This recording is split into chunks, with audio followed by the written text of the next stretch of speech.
I am betting with a Korean friend that the Norwegian Nobel Committee will grant the Nobel Peace Prize to Korea in October as a reward for the dramatic changes in the Korean Peninsula.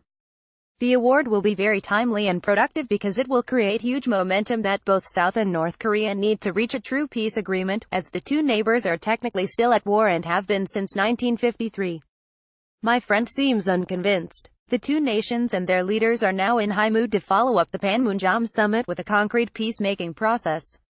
But within several months, the mood could change drastically and they would be back to square one. In the past, the Nobel Committee has often sprung surprises with their choice, in a bid to encourage more action to promote peace. Last year, the International Campaign to Abolish Nuclear Weapons, ICAN, won the prize. So this time around, nuclear will not be the main issue, but the denuclearization of the North is an absolute prerequisite for peace in the Korean Peninsula. A longtime friend who specializes in Korean Peninsula affairs called me after the summit meeting between South Korean President Moon Jae-in and North Korean Supreme Leader Kim Jong-un on Friday. For you, what is the most interesting part of the Panmunjom Declaration for Peace, Prosperity, and Unification of the Korean Peninsula? I said, nothing.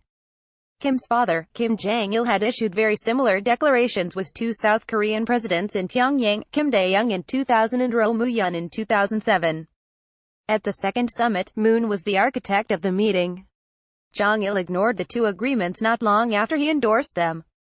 Will Kim follow his father and later cheat the South Korean president? No one knows.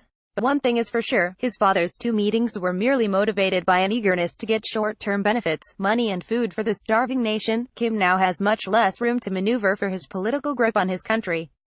The United Nations sanctions are so tight that the North now has very limited room for exports and imports. His people are starving and he cannot continue using terror and killings to silence his critics. Millions of North Koreans are living in extreme poverty and the country's economy has practically collapsed. China is its only ally and donor, but China is growing tired of helping. That was why President Xi Jinping approved Kim's planned meeting with the South. The world was stunned by the TV reality show.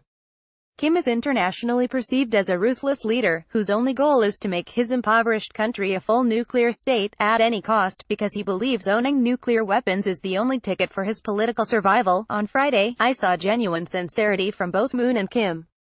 There was a strong chemistry and trust between them as they talked. Watching the CNN coverage, you could see the human side of the North Korean leader. Their conversation was very intimate and Kim showed strong confidence in his older counterpart.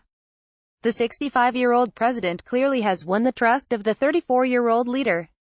Immediately after he was sworn in last May, Moon initiated a diplomatic offensive to the North. He used the Pyeongchang Winter Olympics perfectly to lure the North. He granted a VVIP reception for Kim's sister, Kim Yo-jong. Kim was very pleased with Moon's warmth and since then has openly showed his readiness for direct negotiation. Kim Yo-jong was also present at Friday's summit.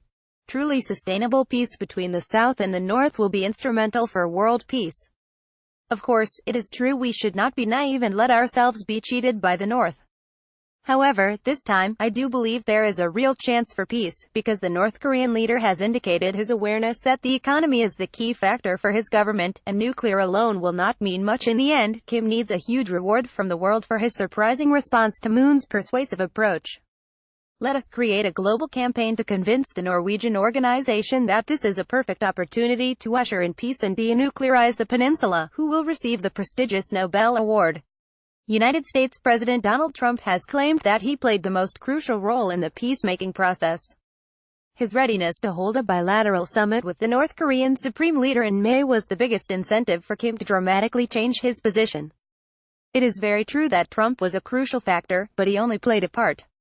His role alone was not enough. South Korean President Moon Jae-in has spent money and energy and thoughts on how to convince Kim that he is very serious and honest about making a peace deal with him.